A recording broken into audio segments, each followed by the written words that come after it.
Welcome to the final part of Alice being a member of the Resistance. You already know what's up, so I'll keep the recap brief. Alice has a massive confidence boost compared to her original self, and she's been reunited with her original partner, Hydronoid. So now she has both him and Percival. Also, Link betrayed the Vexos a little bit earlier than usual, and Masquerade is back because we have a digital AI avatar in Bakugan Inner Space. Alright, let's get started. This episode starts off mostly the same as the original. Everyone's celebrating their victory over stopping the BT system. Rucho then contacts everyone saying that they have an emergency, and everyone needs to get back to his place because something's going on with Bakugan Inner Space. Once they get there, they run into the Bakugan from Nethia, or at least the digital copies. Again, the Brawlers have no idea what's going on and they're extremely confused. And like the original, Baron decides that the quickest way to figuring this out is to have a quick battle with them. Normally I'd skip all this, because the only difference is Alice is there. However, thanks to the previous part, with us adding Masquerade, there is one big change, and that is instead of Baron fighting a digital avatar of himself, he's fighting the AI Masquerade instead. Mauricio thinks it's a good opportunity to also get out the extra kinks in the avatar, and Masquerade also is trying to figure out what's going on with these new Bakugan, seeing that he has a little bit of free will. Baron is ecstatic to fight Masquerade, especially seeing how he fought Jilly and Billy the other day, and he thinks it would be a good opportunity to see how far he's grown. And like in the original, Masquerade will be using the avatar of Chaos Aranat instead of, his Hydronoid, because, like I said, they need to figure out what's going on with these back. Overall, I think the battle would pretty much turn out the same. Masquerade wins the first round, Baron wins the second round, and then it's a complete wash, the final round with Masquerade using the battle gear. One side note, got a bit of a tangent here, but this battle really did Baron dirty, because it felt like they just needed him to lose. Baron's using all these abilities and combos, and Aranat just gets through everything, but we don't know what he's doing, kinda, because they don't say the name of the abilities. Now, the writers just probably didn't have an idea on what Aranat's abilities were. That was going to be saved for the next season. However, it does feel kind of cheap seeing Baron battling his heart out, especially because in the first half of New Vestroia, he was easily one of the best. After his loss to Spectra, he starts building up this really impressive win streak. However, now we do know the abilities. Anyway, tangent over.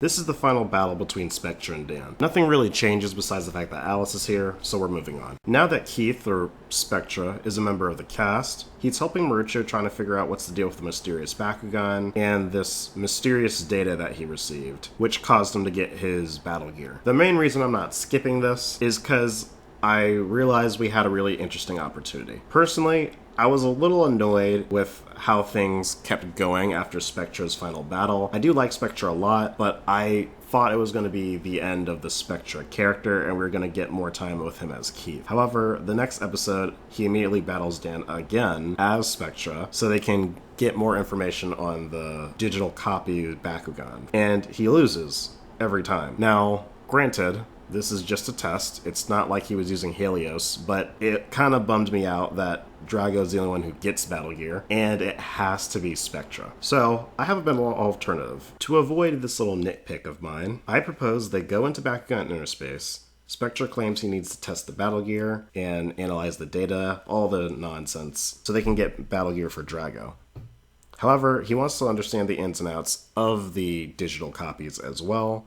So instead of immediately having to fight Dan again the following episode, Masquerade shows up and offers to battle Spectra. That way, we can have Spectra versus Masquerade.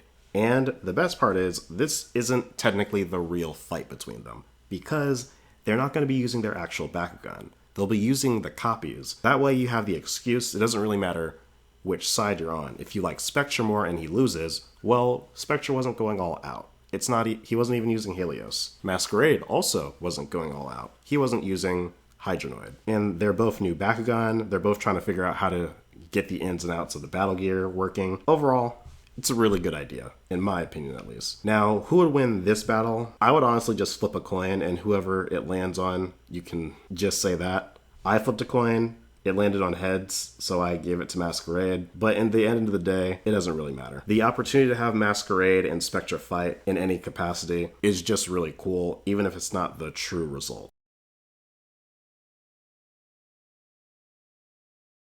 This episode starts off with a bit of a dramatic turn. We start off with Link showing where he has been since the end of the last part, and he is back on Vestal. With a little flashback, we see that Alice originally offered to let him stay with her grandfather, but he ultimately turned her down, probably because it was out of guilt, and he eventually made his way back to his home. Back with the Vexos, everything kind of plays out the way it's supposed to, with Volt making his big decision to leave because he doesn't vibe with the whole killing everyone with the alternative weapon. Following his departure, he conveniently runs into Link, and Link's first thought is that Volt is there to capture him for betraying the Vexos. But Volt is able to calm him down and tells him that he's a traitor just like him. They attempt to have a little heart-to-heart since they were partners for a little bit while they were members of the Vexos, and Volt even brings up his plans on trying to find Brontes, a storyline that we all remember got completely dropped. Volt then decides to tell Link about the alternative weapon and that it's capable of destroying pretty much everything if they get their way. Link begins to panic, but Bolt just tells him that he should find the brawlers and tell them what's going on before it's too late. Link thinks it's weird how he phrased it, like he doesn't plan on going with him, but Volt tells them that since he left the Vexos the way he did, obviously someone is going to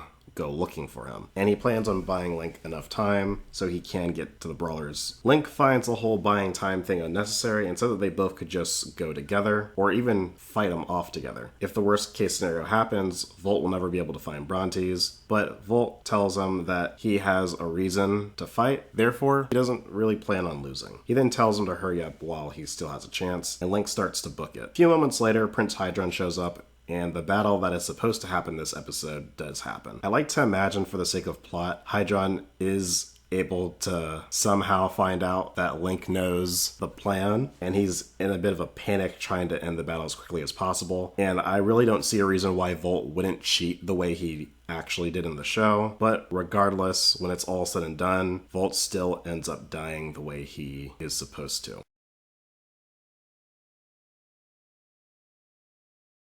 Link doesn't actually have a plan on how to get in contact with the brawlers. Well, at least at first. He does remember a little while ago, he heard someone mention that their old friend Klaus was living on Vestal. So he goes out in search of him, hoping that he can convince him to send him to Earth so he can tell the brawlers before it's too late. Speaking of, Alice is with the others watching Dan train, so he can get used to using his new battle gear for Gandali invaders, the plot. Then she gets a call from the butler saying that Mr. Klaus needs to speak with her. Klaus quickly explains that Link is here and he's in trouble, and Alice immediately drops everything and teleports to Vestal. Hydron eventually catches up to Link and is informed that the brawlers already know everything they need to know. However, he doesn't really seem to care, as he wants to finish off Link once and for all for betraying the Vexos, and he even taunts him saying that he'll do to him what he did to Volt. Link wants to know what does he mean by that, and Hydron basically explains that he killed him by sending him into that little thing between dimensions. Link feels guilty, as the only reason he stayed behind in the first place was to help him have more time, and now Volt will never be able to find Brontes. This was all the motivation he needed to stand up for himself and face Hydron. Klaus, however, also wanted to join into the battle, and then, conveniently, Alice shows up and also steps in. Hydron proceeds to mock Link, saying that he's so afraid to face him alone, but he doesn't seem to care in the slightest, as he says he'll take all of them on simultaneously. Right before they're ready to start, Hydronoid asks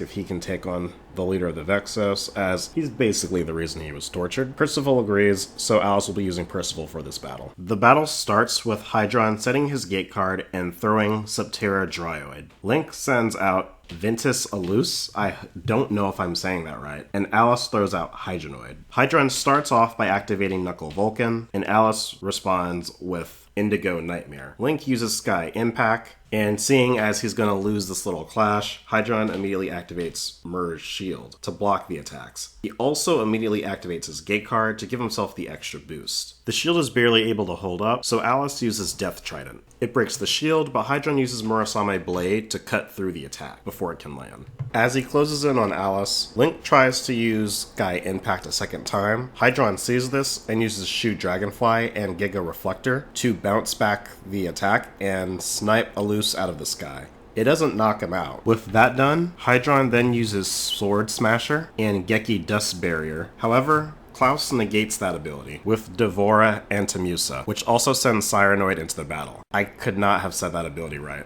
I'm positive. Alice then uses Indigo Nightmare plus Final Demolition, while Link uses Air Lance, winning them the first round. Without wasting any time, the second round starts with Link setting the gate card and everyone throwing in their respective Bakugan. Link starts off with Megabind plus Dora Cannon. Hydron is able to avoid the attack using Excel Speed. Hydron then activates Murasame Blade. Klaus tries to negate the ability, and at the same time, Alice tries to use Destroy Vanish. However, Hydron is able to negate both of those effects using his Trans Swords ability. Link tries to use his Land Pressure ability, but Hydron's able to stop that one as well, using Land Shudder. He then activates 3 fusion abilities back to back, saying one for each of them. Geki Dust Barrier, Retsu Lightning, and the final one being Dual Caliber. Alice then uses Indigo Nightmare plus Death Trident. It's not enough to stop him, but it does put the odds in their favor just a little bit, and Link uses Thunder Shudder to subtract him by 200 more points. Even though they lose the round, they're still in the game. Klaus comments on how he's a lot better than they all expected. Link then says it doesn't really matter because he's not giving up, and the final round starts with everyone throwing in their respective Bakugan. Alice starts the round this time using Blinding Splice. Hydron then activates Murasame Blade, and Alice continues using Chaos Sleep Sting. A bit of back and forth goes on between the two.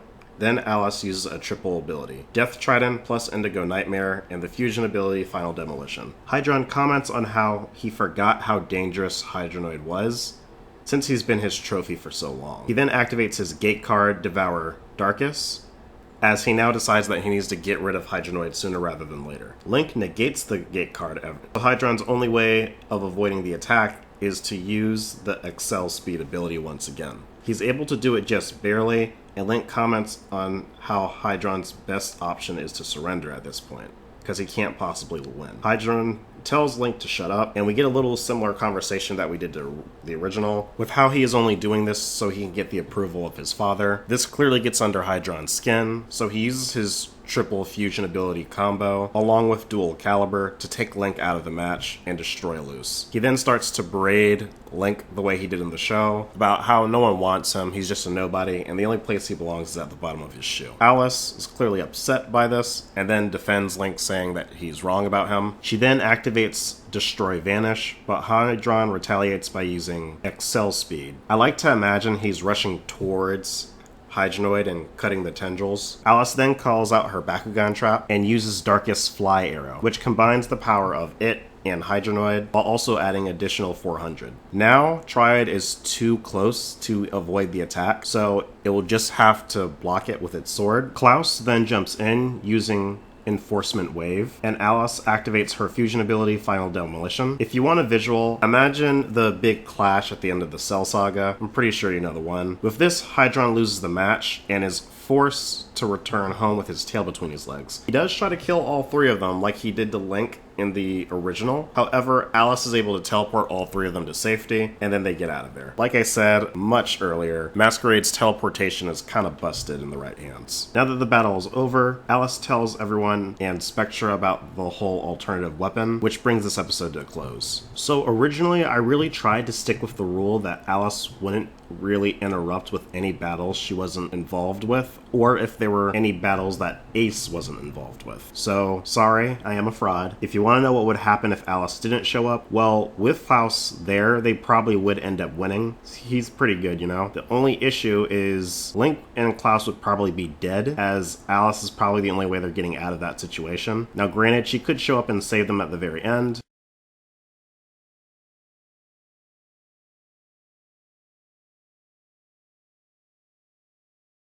This next episode is the final battle between Mylene, Shadow, and Spectra. Oh, and Mira. Everything should just be the same. The only real difference here would probably be Masquerade, but I would probably have him just spectating. You could have Masquerade participate in the battle. It's not like it would change the result. However, if you want to have just the iconic idea of Spectra and Masquerade teaming up, that means you would have to replace Masquerade's spot for Mira, and this is kind of Mira's most important win, and I don't really want to do that to her.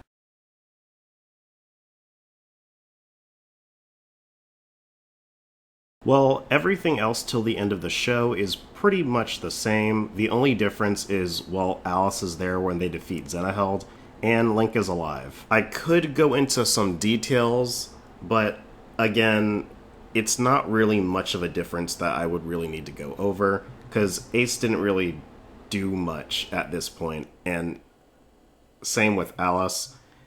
Though I think the reason I feel this way is that I'm not that big on the finale of New Vestroia, but that's kind of a topic of another day. Anyway, they all go fight Zenaheld together, and yeah, they beat him. After they win, everyone goes on their separate ways for one final time. And then we're at the credits. Speaking of, fun fact, Alice actually has one more scene in the Japanese version.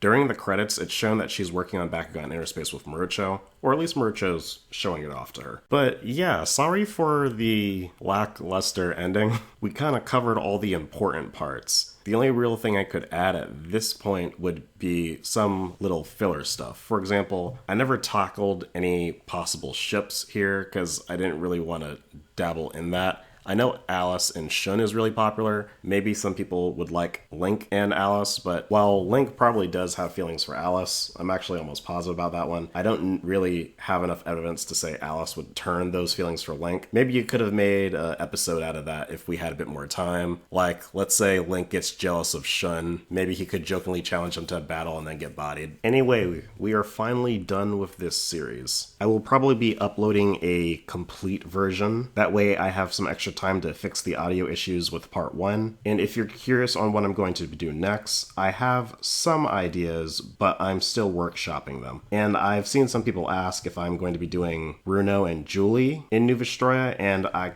kind of want to take a bit of a break from New Vestroia because I had to rewatch multiple episodes multiple times just to see if I could get all the details and possibilities to make this work the way I wanted. But I do plan on having another big series, but I want to get more used to what ifs before I do that, and that video is going to be what if the Battle Brawlers never disbanded. And unlike this Alice video, it's going to be taking place over the entire Battle Brawlers era. So from Season 1 Battle Brawlers all the way to Mactanium Surge, maybe. And if I'm going to do Gundalia Invaders, I'm not entirely sure about that right now. Because, again, this video was a test, so to speak, to see if Alice replacing Ren would give us a better story. And that's kind of up for you guys to decide. Again, I know I'm in a certain group because I don't like Ace. However, I do know some people do like Ace, so if there's any Ace fans, let me know what you guys think in particularly, because I wouldn't mind doing a video of me, quote, fixing him. I have quite a few ideas, so I'm going to be throwing some at you guys in the near future. But with that, be sure to like, comment, subscribe, and I'll catch you next time.